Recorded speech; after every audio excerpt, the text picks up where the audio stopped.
Hello friends, it's Shelley from Koala Knits and Knacks. In this tutorial we're going to make a beautiful pair of slippers.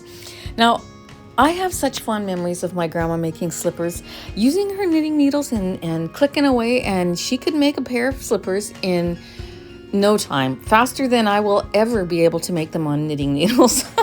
But not faster than I can make them on my knitting machine.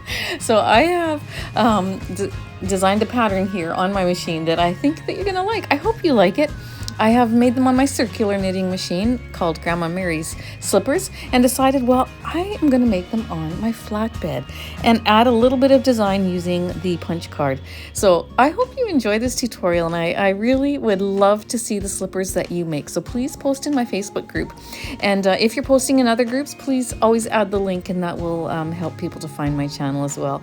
So once you have your machine set up, I am using my Studio Model 155 bulky machine. It's a 9mm gauge, and I also use a clover pom-pom maker that we will make a pom-pom together at the end of the video. So if you want to see how I use the clover pom-pom maker, and if you haven't got one, you're going to want to get one.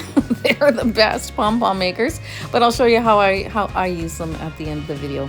And we'll attach those to our beautiful slippers. All right, friends, so please don't forget to give this video a thumbs up and subscribe if you haven't done so already.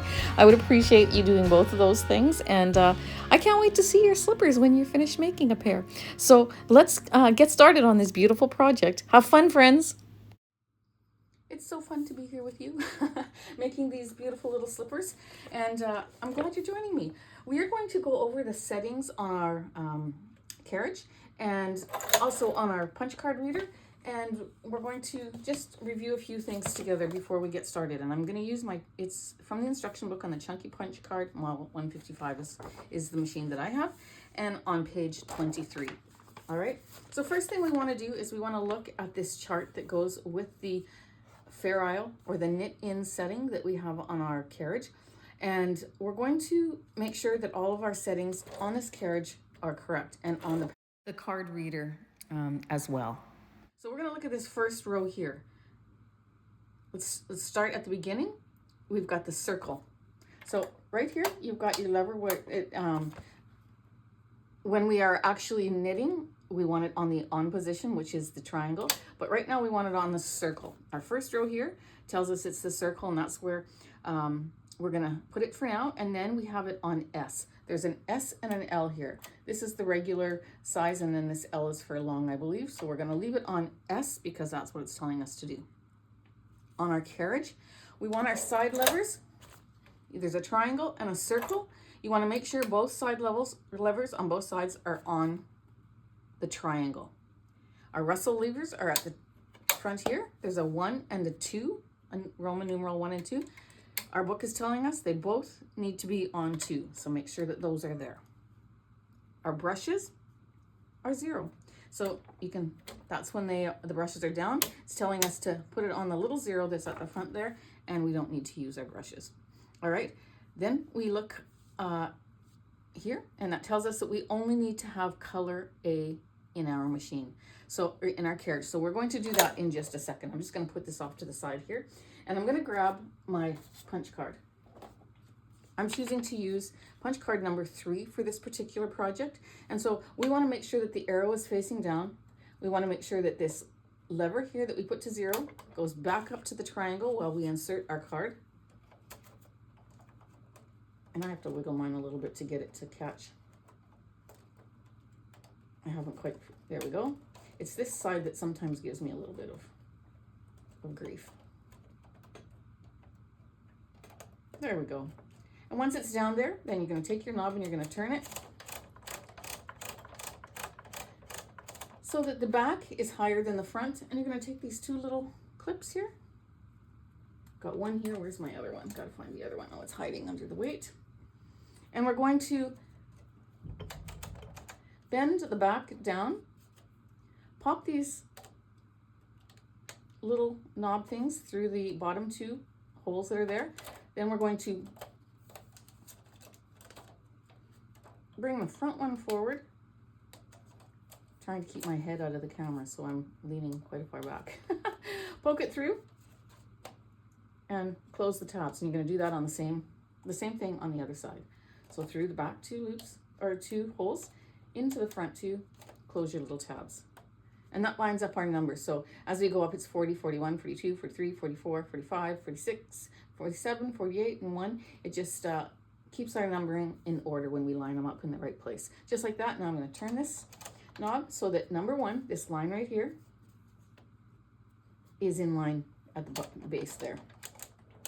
There we go. I have number 1 in line. I'm going to now shut this off, or put it to 0. I call it shut it off, but we're going to put it to 0 because our first row tells us it needs to be on 0. Our carriage to begin needs to be on the left side. And for this project, I'm going to E-wrap cast on, and then I'm going to move it across to the other side. And when it's on the other side and we come back from left to right, the drums read the patterning. But I'll show you on my slipper here,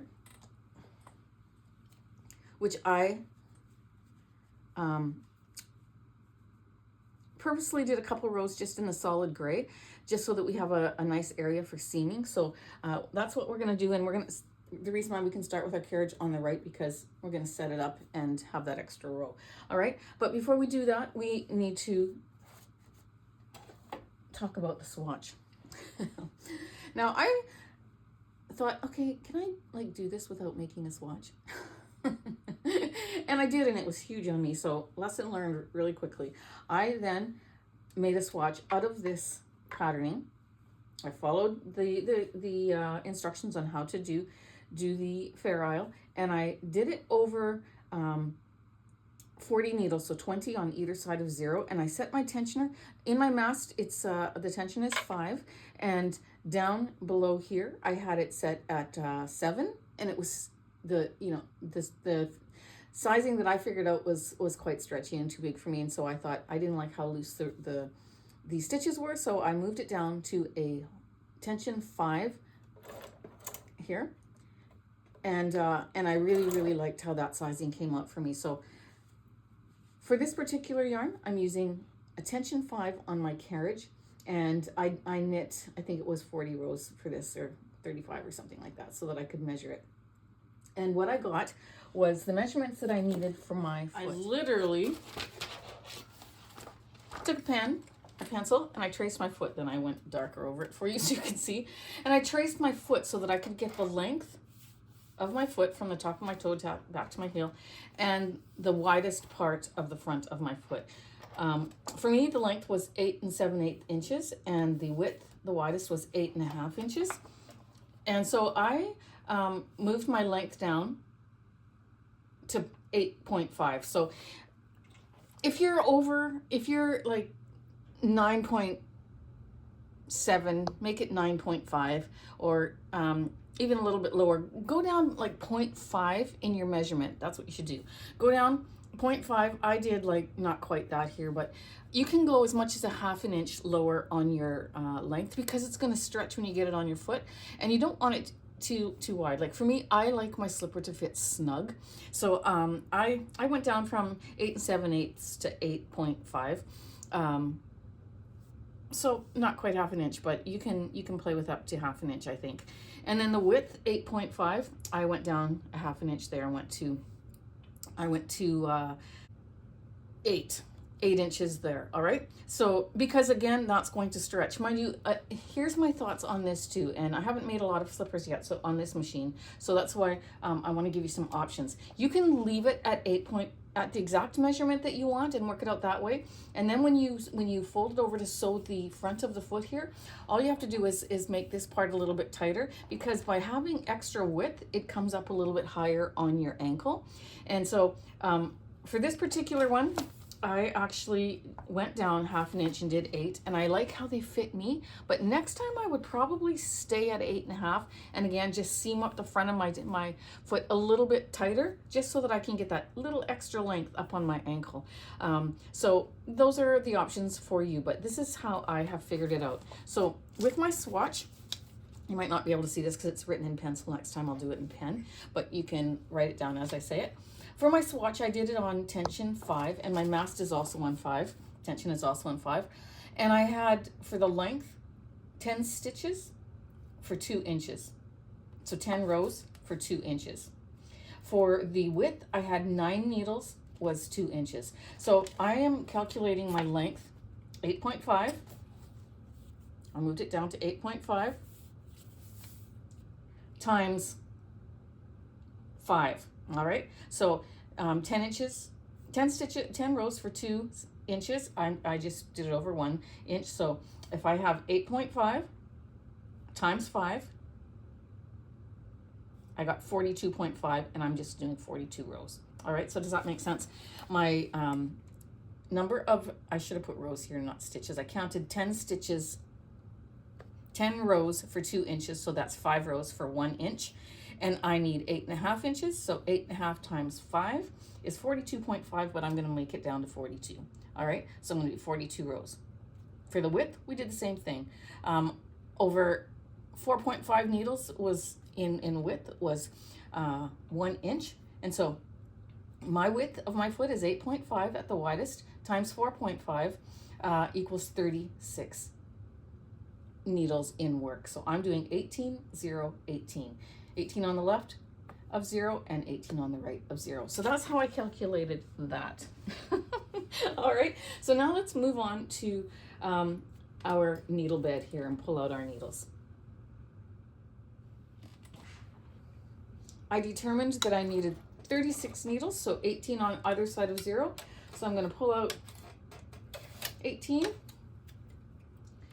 15, 16, 17, and 18 on that side, and that's 19. 1, 2, 3, 4, 5, 6, 7, 8, 9, 10, 11, 12, 13, 14, 15, 16, 17, 18 on this side, and 18 on the other side. Just like that. So now double check and count. Sometimes I always think, is 15 on before or is 15 after? So that's why I always count to double check. So 2, 4, 6, 8, 10, 12, 14, 16, 18. Eventually I won't have to do that. But if you're like me, you want to double check. So I have 18 and 18. That gives me 36 needles. We are going to do our E-wrap cast on. So I'm going to take my color A. Make sure that for both slippers you start with the same color. And I'm going to make a slip knot.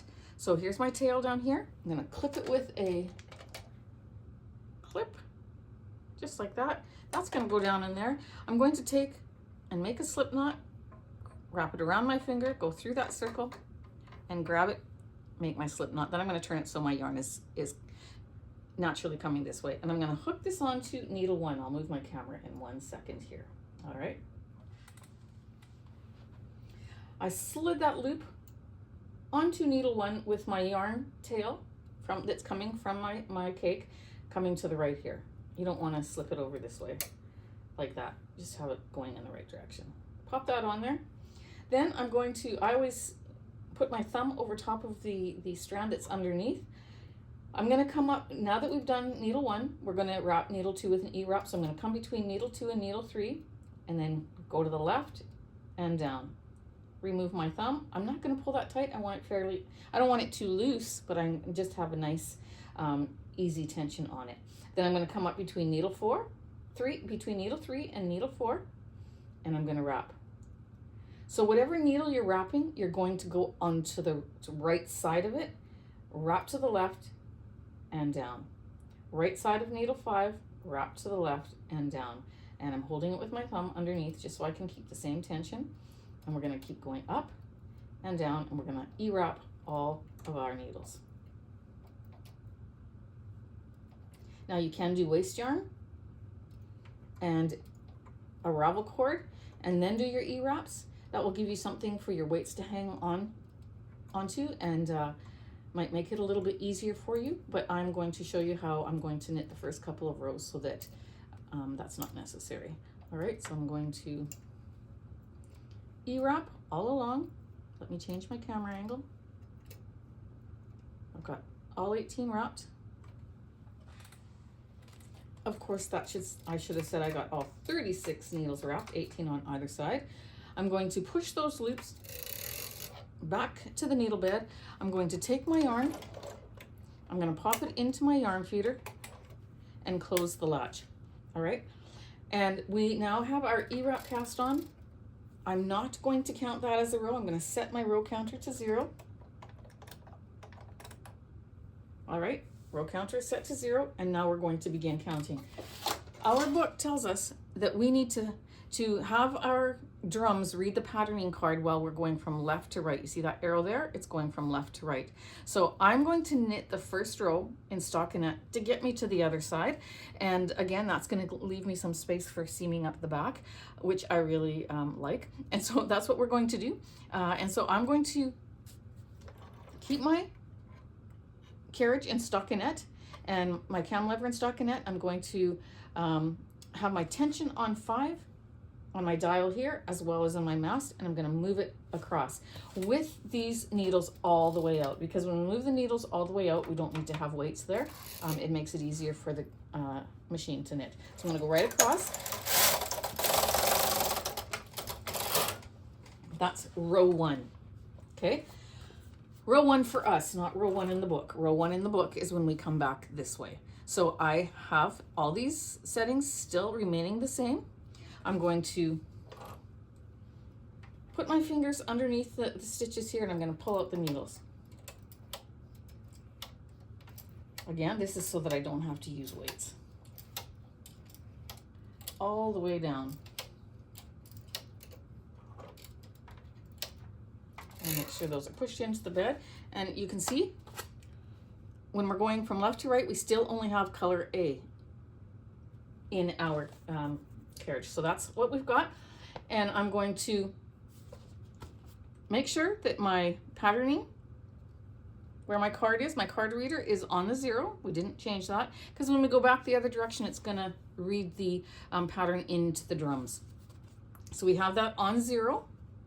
We're still on stockinette, and we're going to go across to the left, or to the right. Just like that. Awesome.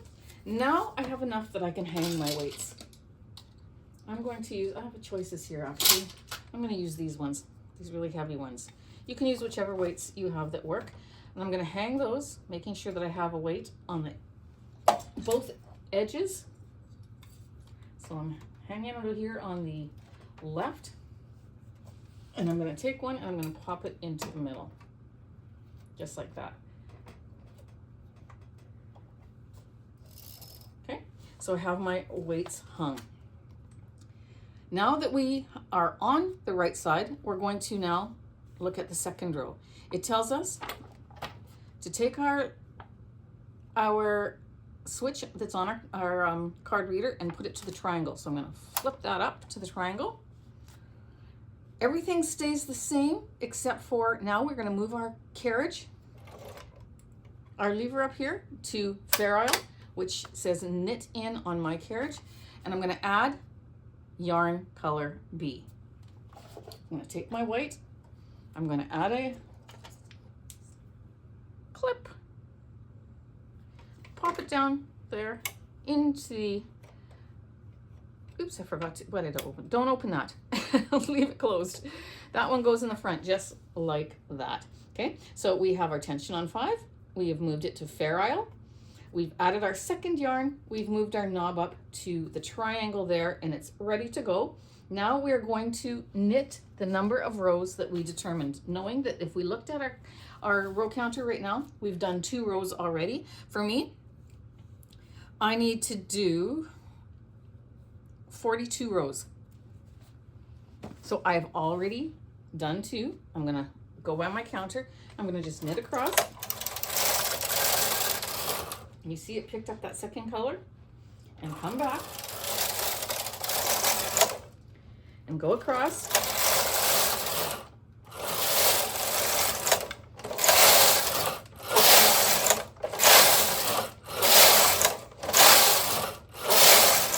That's how simple it is. I'm so excited.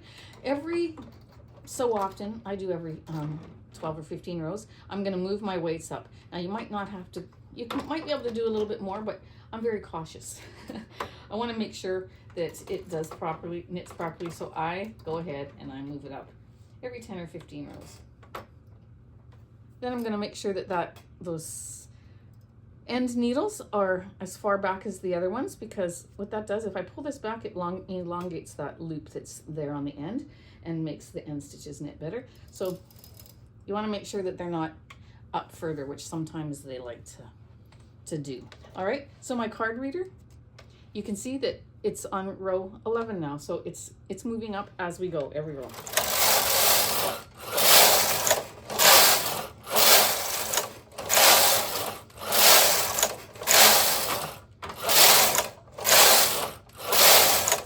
There we go. Look at that. You can see the back of the work, it's starting to pattern. I have 22 rows done. I'm gonna move these up. I just have a habit of doing it. It's makes me feel better. River's in the way, and there we go. And I'm gonna keep going till I have 42 rows for my size of foot. 42 rows on my counter, okay?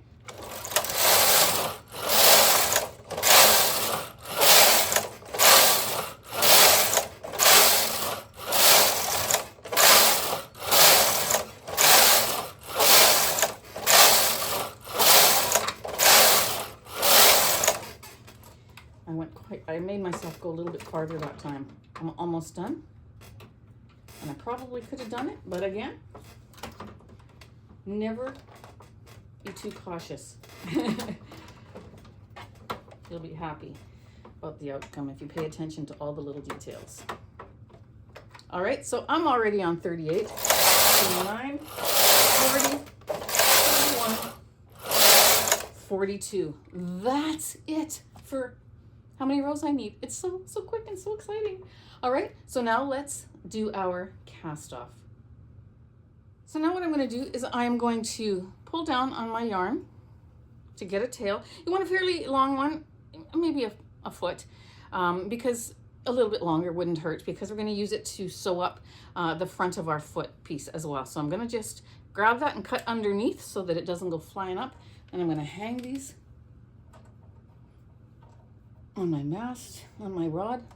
If I can reach there and get that, there we go. Then I'm going to pull these out.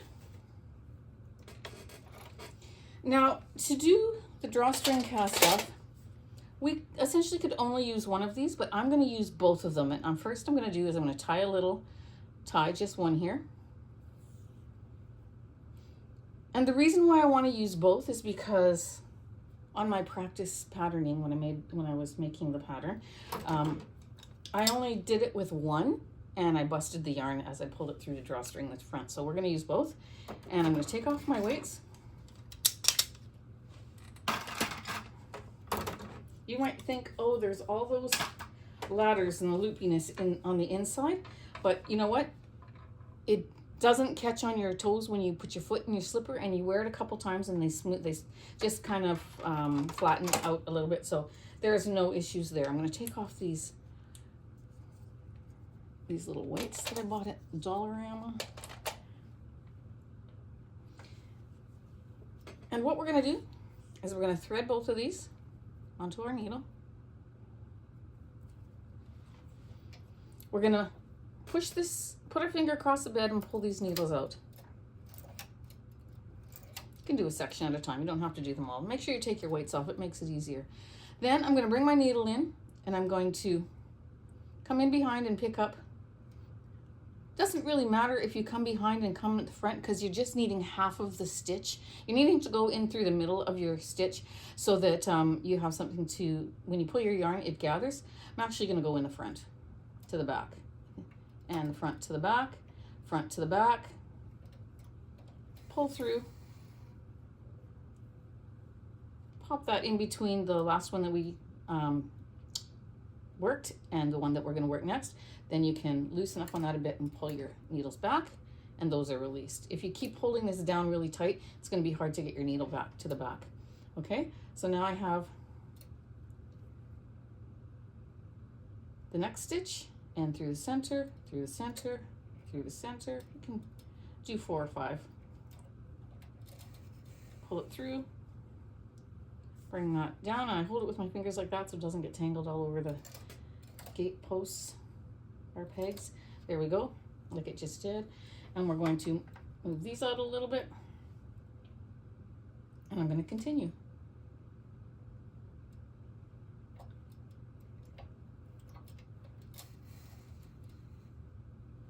Make sure that your yarn, both yarn pieces are both pulling through evenly. Just make it easier a little bit later. I'm going to pull out the rest of my needles. Now you might not be able to see the end of the bed here. Let me just do a few more that I think you can see in the camera, and then I'll set you free. Because I'm just going to do this all the way to the end until all my stitches are caught and removed from my machine. This plastic needle is really nice. It's a clover darning needle, plastic needle, and it's nice because it bends a little bit when you're doing this. I find that working with a plastic needle is easier for this part than working with a metal needle. There we go. So go ahead, continue on until you have all of your loops removed from your needles.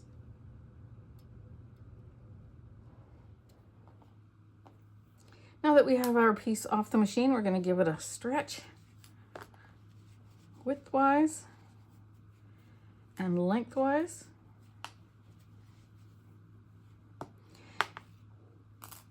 And it looks really small at first. It's beautiful. It looks small, but when you get it on your foot, like, there's a lot of stretch. So don't panic, it'll work. If you did your measurements, it's gonna work, I promise.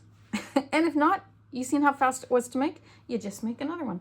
But what we're gonna do first is we're going to gather. This is our where we started. This is the back of our foot. We're going to take this tail from the front and we're gonna gather that toe area. Smooth it out as you go along because you don't wanna have a mess. You wanna have a nice, smooth, even gather. And by just pulling it, trust me, it doesn't look as nice. So there we go. I'm going to pop this on my other favorite needle, which is a metal wool needle. It has a little plastic loop at the back of it. So you can thread it easily and it's not bendable because it's metal. They're my favorite, well, they are my favorite needles. And I get them on Amazon or in Walmart. They come in 3 sizes and they're fairly cheap. So I'm going to go through the top row of stitches and pull. When you're pulling using a metal needle, don't pull on the needle because this will put stress on this loop and it'll eventually pop out. You got to pull on the yarn. Just a simple little tip, but it does save your needles. Okay, and I'm going to go around, get underneath that first row of stitches just to make one round. I have a beautiful seamed toe there. There we go. And all I'm going to do is just turn this inside out just to bring this little dip together. And then we're going to drop it. You can leave it and do it later too, but we're going to just do the very beginning here. Then we're going to put it down and we're going to work on the heel. I'm going to go through, pull, come across, pick up 2 strands, pick up 2 strands right there. Pull. Don't pull so it gathers, just pull so it's tight. You want your seam to be nice and tight so that you don't see your skin when it stretches on your foot. There we go. I'm going to take the needle out of there, drop that one, just let it be, and we're going to go over to the back here. If you don't have a long enough tail, I might have a long enough one there, then just add one, all right? But I'm gonna get rid of this one. Well, no, let's just leave it for now. All right, so we have this nice gray part here of 3 rows where we can easily seam. So I'm gonna put right sides together, pop this onto my needle, put right sides together, join the corner. This is a good time to tie off this one.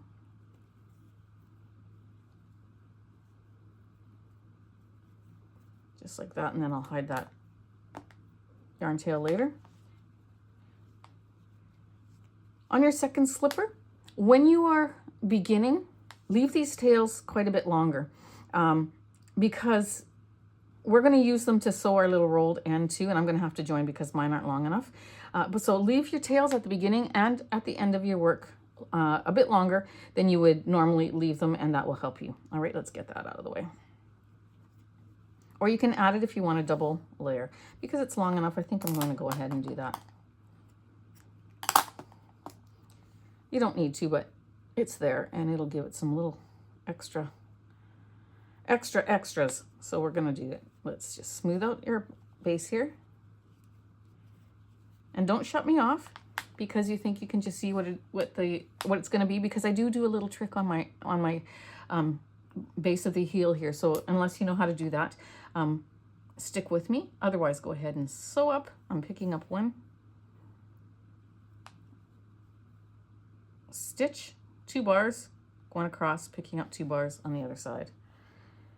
Pulling that tight, but not to gather. I don't want to put a gather in there. I just want it to be nice and flat.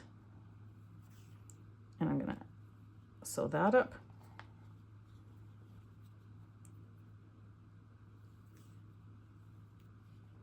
And I'm going to continue on the way, all the way down until I get to the base.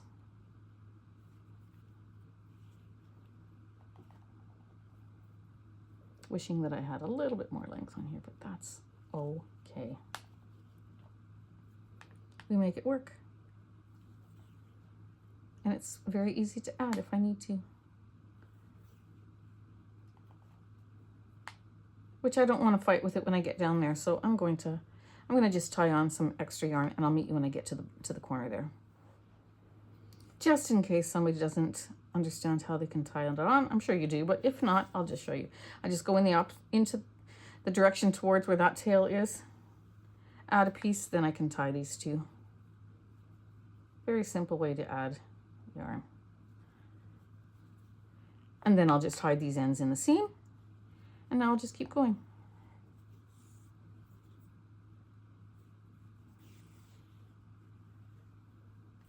Actually, I'll sew them in. I'm gonna put them down. I always say in my circular knitting group too, on my channel, when I'm sewing stuff up, I say I'm not a seamstress. I can make things on the machines, but I'm not a seamstress. So if you're a seamstress and you're watching me and you're saying, "Oh my word, Shelley," have some grace, because I do the best that I can. I'm going to sew that in. Go here.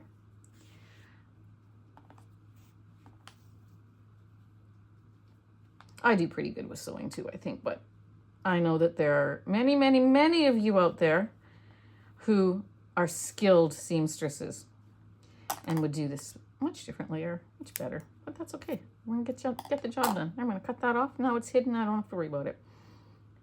And we're gonna make it to the end. When I'm at the end, the last stitch, I'm gonna loop it to make a little knot. Then, so that I don't have a pointy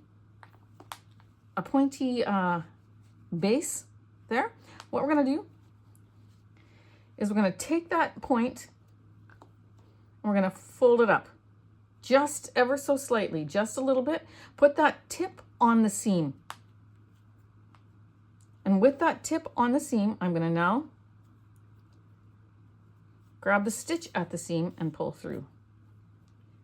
Then I'm going to sew down. Just picking up a little bit of yarn. There's a knot there, so there we go. And pull through.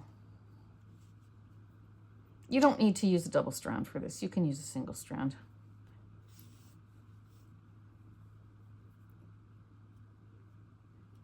But it just does add some durability if you want to keep it like that. So you can see my triangles there. I'm gonna just weave this in between that layer, bring it to the other side.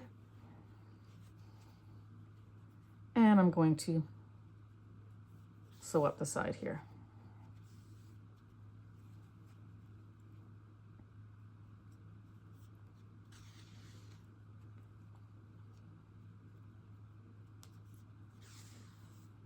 All right, so I'm gonna put a little bit of a knot there, just one. That's all I need, because I'm gonna still use this yarn, so it's not gonna come undone. Just one knot. I'm gonna take these out. Let's just start with one. You can trail them both up if you like, but I'm gonna just trail one up for now. we're going to bring them up to the edge here. So go around your seam the best that you can.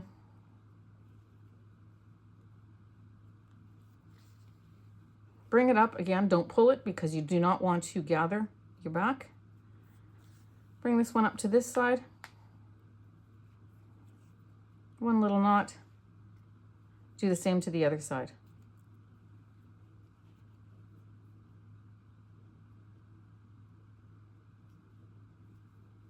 I snagged the white, that's why that happened, but I'm gonna grab my loom pick and release that and tighten the knot. Then I'm gonna take this one and bring it up to the other, on the other edge.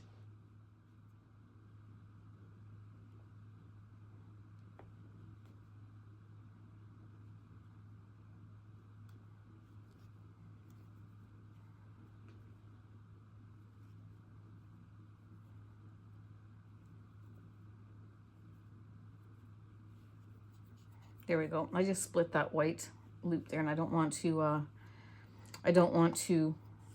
cut it. So a loom pick works nice to loosen a tight knot.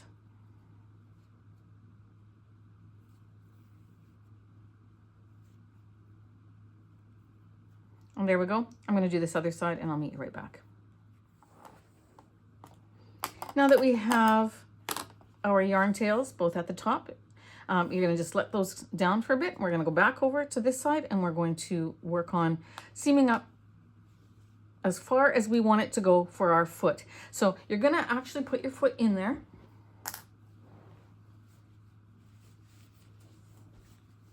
And you're going to bring it up to where you want it. So I like mine snug against my ankle like that. So then you're gonna just pinch it, take it off.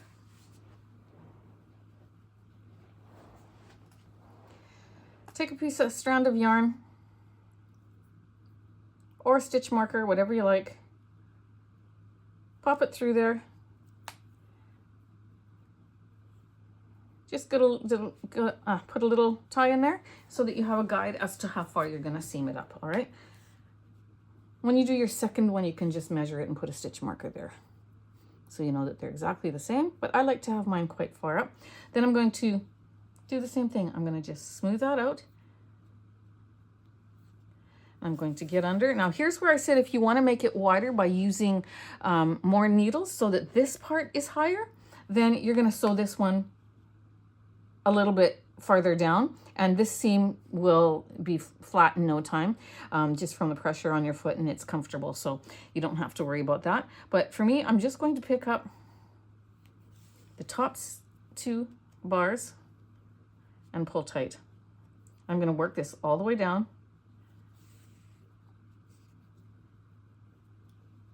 to where I've marked it.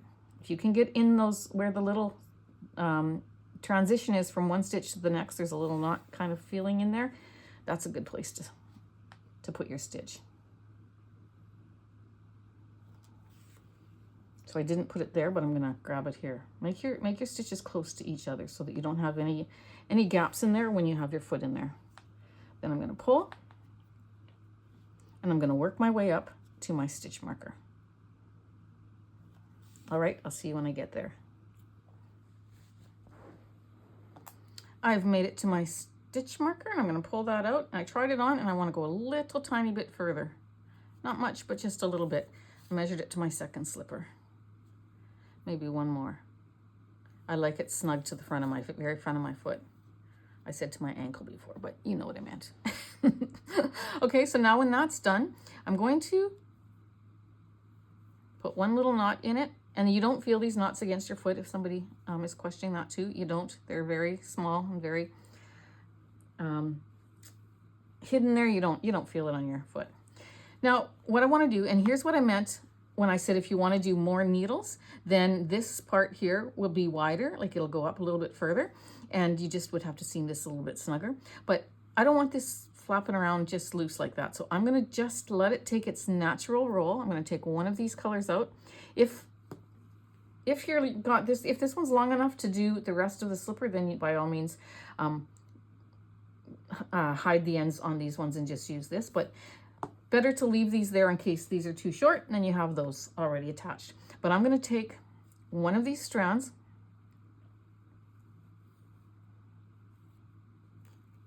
undo one side and the other strand and do the other. Let's just unwind this from when we were sewing. And what I'm going to do is I'm going to let that naturally fall where it will. And we're just going to lightly sew it down. Now here is where you do not want to pull tight, and you don't want to have a tight stitch that's like we did here, because we want to have our stretch still in there. So all I'm doing is I'm picking up a little bit of the slipper, just getting a little, very small piece, and I'm going up into the roll. And I'm pulling, but I'm not pulling tight. I'm just till it's flush with the project, but not tight. So I'm going in, just picking up a little strand, picking up the edge of my roll. Now it's going to hold it in place and give you a nice finish on the other side.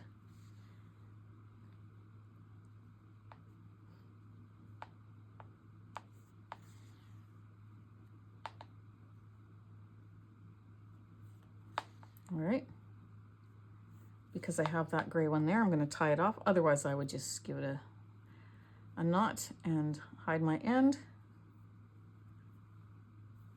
Cut these a little shorter and I'll hide them. I'm going to go ahead and do the same thing to this side. I'm going to tie off in a knot. I'm going to hide my ends, and then I'm going to meet you back. There you go, friends. My happy feet. I think they're so pretty. And the patterning matches up everything. All the lines are equal. This one I might have to move up just a little bit more. We'll see. But I'm going to go ahead, and you can either put like a nice decorative button there. You can leave them just like this, or you can put a pom-pom, which is what I'm going to do. So join me as I make a pom-pom on my Clover pom-pom maker.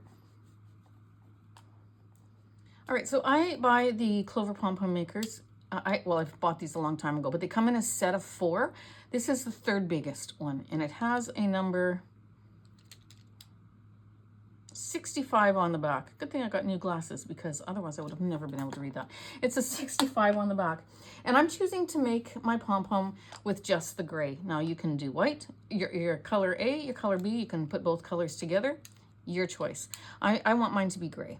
So I'm going to hold that in, I'm going to open the 1/2, hold that in there, and I'm going to wrap my end. Now I have a video on my channel on the techniques playlist where I show you how to do this as well. And I'll show you the whole detailed video, but for this one, I'm just gonna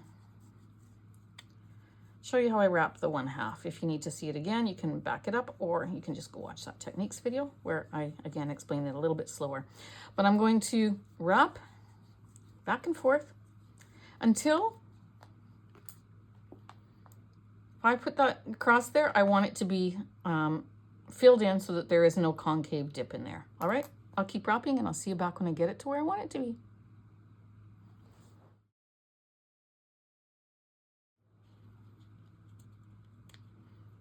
That is good, about there. So if I hold my needle across, you'll see it's pretty much almost filled in. Then I'm going to just close my end, cut that off, open the 2nd half. You guys, if you don't own Clover pom-pom makers, you really gotta treat yourself, because they are the absolute best. I'm going to wrap the 2nd half the exact same way and then close it, and I'll meet you back.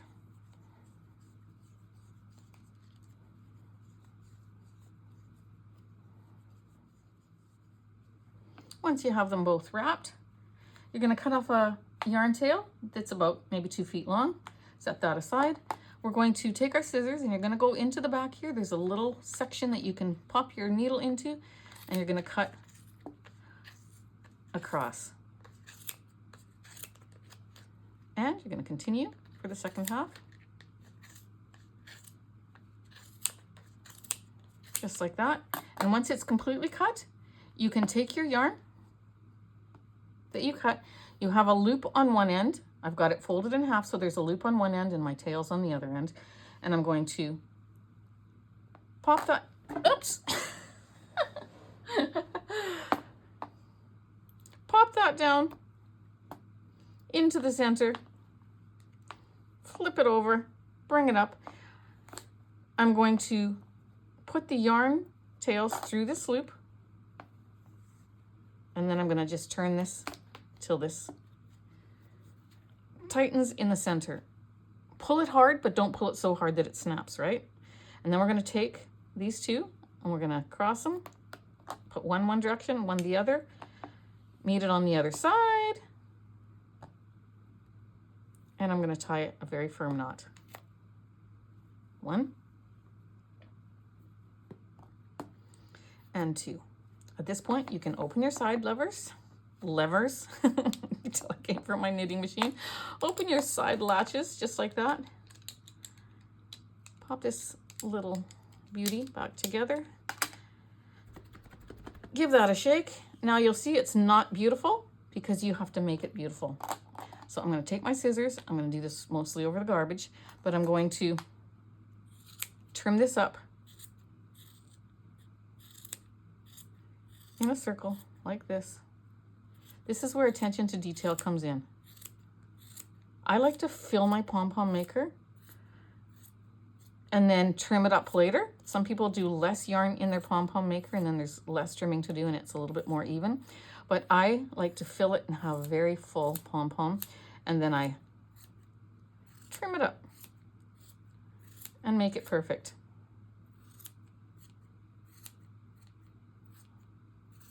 Don't be scared to give it a good haircut.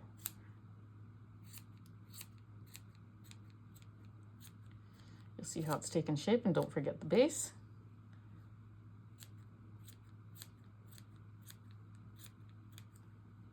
And I need to trim up here. And around. You can already see, I'm going to shake it over the garbage. You can already see the difference.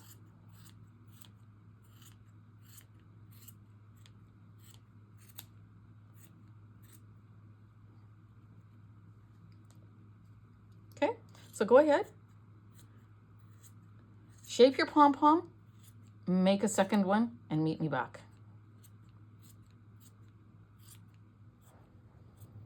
Once you have both pom-poms done, you're going to take one strand from one of your pom-poms. And right at the top here, here's where our seam is. You're going to go to the side of the seam and about 1/2 inch down. Pull that through. Take the second one, go on the other side of that seam and about 1/2 inch down. Pull that through. Then you're going to tie a firm knot. 1 and 2. Put these strands back on your needle. Go into your work, up through the center of that pom-pom, the best that you can, and pull those strands up. Then cut them off, even with your other strands, and you've just attached your beautiful pom-pom. There you go, friends. We have made Shelley slippers.